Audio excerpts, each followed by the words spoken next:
बिस्मिल्लाहिर्रहमानिर्रहीम। अस्सलाम वालेकुम। मैं हूं सनाउल अस्तार और आज का हमारा टॉपिक है cell membrane. Cell membrane animal cell में आउटर मोस्ट बाउंड्री होती है। इसी तरह प्लांट सेल के अंदर सेल वॉल के नीचे सेल मेम्ब्रेन पाई जाती है। तो कंपोजिशन ऑफ सेल मेम्ब्रेन है, ये जो कंपोजिशन है ये ऑर्गेनिज्म टू ऑर्गेनिज्म वेरी करती है। लिपिड 40% पाए जाते हैं, इसी तरह प्रोटीन ऑलमोस्ट 50% सेल मेम्ब्रेन का हिस्सा होती हैं। कार्बोहाइड्रेट का प्रोपोर्शन 8 से 10% होता है। कोलेस्ट्रॉल भी माइन्यूट अमाउंट में सेल मेम्ब्रेन में पाए जाते हैं।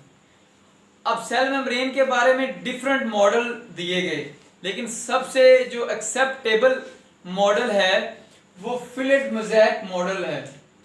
ये दो साइंटिस्ट थे जिनका नाम सिंगर और निकोलसन है। उन्होंने सेल मेम्ब्रेन के बारे में मॉडल दिया गया जिसे हम कहते हैं फिलिप मोज़ेक मॉडल। इस मॉडल के मुताबिक सेल मेम्ब्रेन जो है वो लिपिड्स की दोहरी तह पर मुश्तमिल होती है। लिपिड्स बाइलेयर होती है, उसके अंदर प्रोटीन धनसी होती हैं। उन प्रोटीन को हम इंट्रिंसिक प्रोटीन कहते हैं। इसी तरह लिपिड्स की सरफेस पे भी प्रोटीन पाई जाती हैं, उन प्रोटीन को हम एक्सट्रिंसिक प्रोटीन कहते हैं। इसी तरह कार्बोहाइड्रेट सेल मेम्ब्रेन का हिस्सा होते हैं और कोलेस्ट्रॉल भी सेल मेम्ब्रेन में पाए जाते हैं। अब फिलिड से मुराद क्या है? फिलिड से मुराद यहाँ फिलिडिटी है।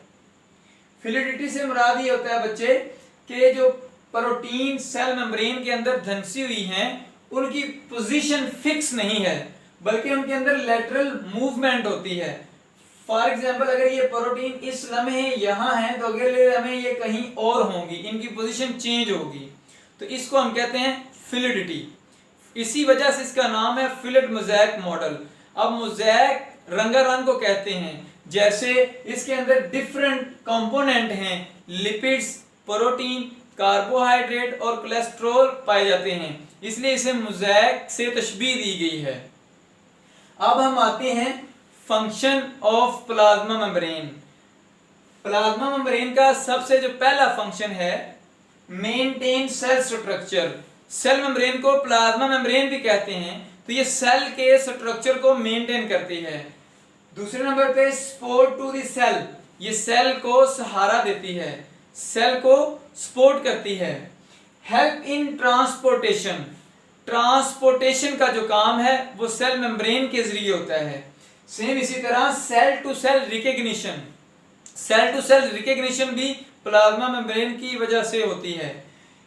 एंडोसाइटोसिस और एक्सोसाइटोसिस, एंडोसाइटोसिस में कोई सेल किसी चीज को अपने अंदर ले जाता है, इनगल्फिंग करता है, तो इसको हम कहते हैं एंडोसाइटोसिस। ये भी प्लाज्मा मेम्ब्रेन की वजह से होता है। इसी तरह एक्सोसाइटोसिस क्या होता है कि किसी चीज को सेल बाहर निकालता है, तो इसको हम एक्सोसाइटोसिस कहते हैं। तो ये भी प्लाज्मा मेम्ब्रेन की बदौलत है। इसी तरह प्लाज्मा मेम्ब्रेन का सबसे अहम काम फिल्ट्रेशन भी होता है।